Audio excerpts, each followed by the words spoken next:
Welcome back. Since his time in office, Olmert has been embroiled in talks with President Abbas. The pair have met regularly, meeting every 2 weeks since the renewed peace talks at Annapolis last November. Olmert has pledged to try to reach an accord by January. Just last Tuesday, he met Abbas again, where they discussed borders, security and refugees. The future of the Palestinian peace process hinges on who wins leadership of the Kadima Party. Foreign Minister Livni has already been personally involved in drawing up a two-state solution and now heads the Israeli negotiating team. Livni has said that Israel should be ready to give back territory, but she also insists that the right of return for Palestinian refugees should not be included in any negotiations. The other leading candidate, Shaul Mofaz, has been openly critical of the peace process.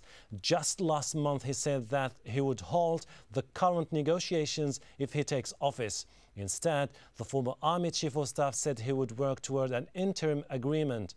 Controversy still lingers over his role as army chief of staff in the Second Intifada, when he became known for his tough tactics. We're still joined by our guest in Tel Aviv, Dr. Ra'nan Ghisen, and in Ramallah, Bassem Zbeidi. Let me go now to Mr. Bassem Zbeidi in Ramallah. Mr. Bassem, how is Olmert seen from a Palestinian perspective in terms of his legacy as far as the peace process with the Palestinians is concerned?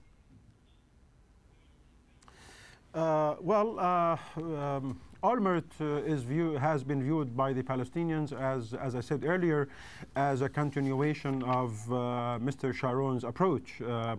After all, Sharon was the person who triggered the existing intifada, the Al-Aqsa intifada in Palestine, by his famous visit to the holy sites in Jerusalem. Olmert was not able, basically, to defy that line and that approach. So more or less, he was very much consistent. He wanted to maintain the legacy, the image, and the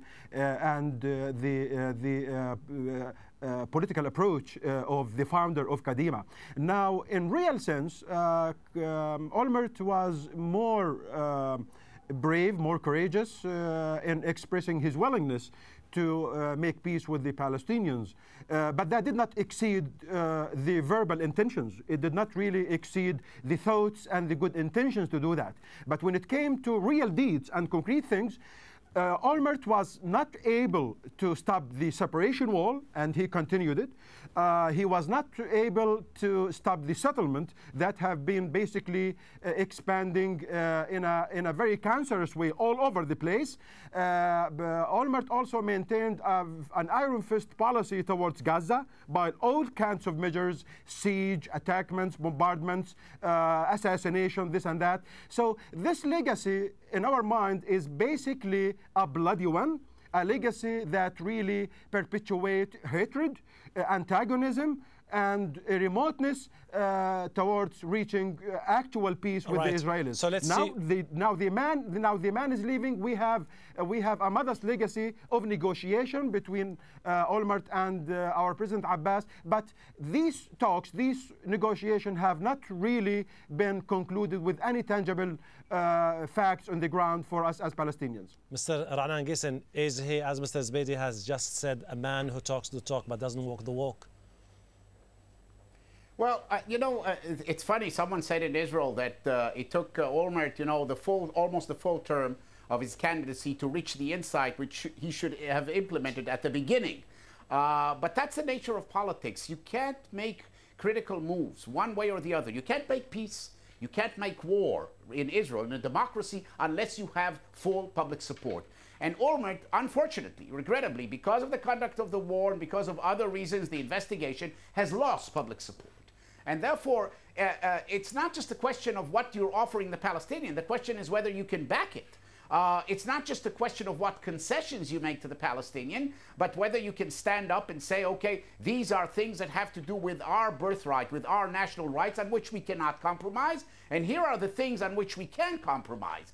And I think that was the difference between Sharon and other leaders. Sharon was a very strong leader, but once he decided that he's going for the political process, that he wants to move the political process forward, he put all the strength of his leadership behind him to start the process by the disengagement. And there would have been other stages.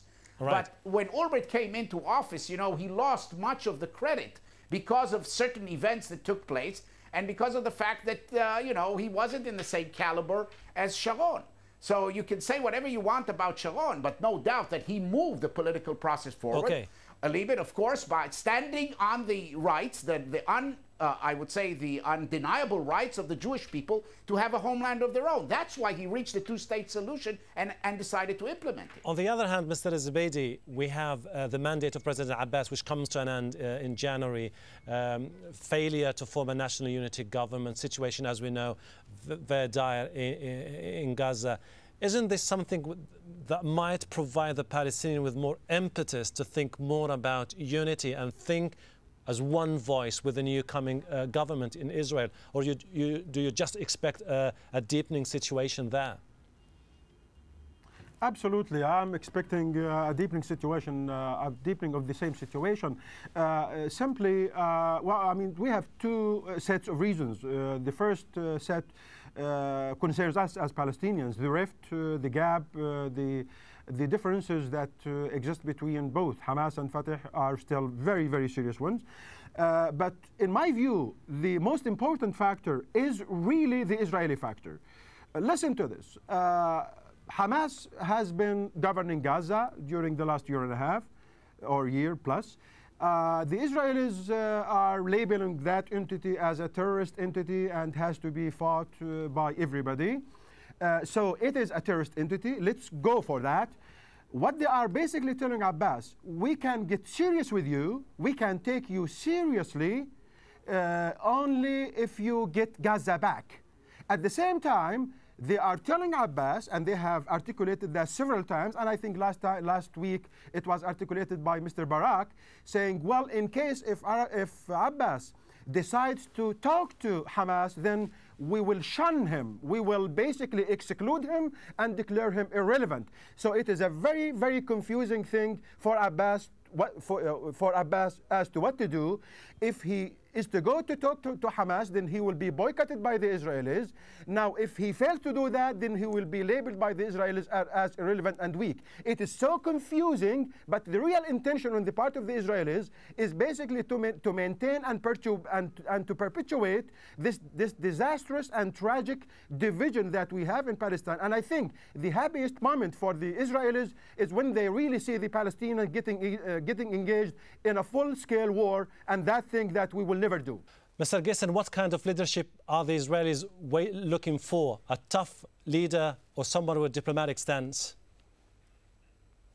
Well, I think they're looking for both. One must understand that what they're looking for, someone with the ability to consider all options, someone with the ability to manage a very difficult situation, and someone with the ability to lead, that people will go after him and will trust him. There's no doubt that the military background of Mr. Mofaz is very important, because not just because we have problems with Hamas or with Hezbollah, but because of the Iranian threat. And that's looming large in the political system. They're even talking about establishing a government of national unity or an emergency government for the duration until 2010 to deal with these problems. And now on top of all, you have the economic crisis, the tsunami wave which is reaching our shores. All this requires someone that has the capability, not just the military experience, but the capability of doing what is necessary for the country. Gentlemen, we have to leave it there. We're running short of time. Thank you very much indeed, Mr. Ra'nan Gissin in Tel Aviv and Mr. Bassem Zubeidi in Ramallah. And thank you so much for joining us here on this edition of Inside Story. We welcome your comments and suggestions. Please email them to us at insidestory@aljazeera.net. Goodbye for now.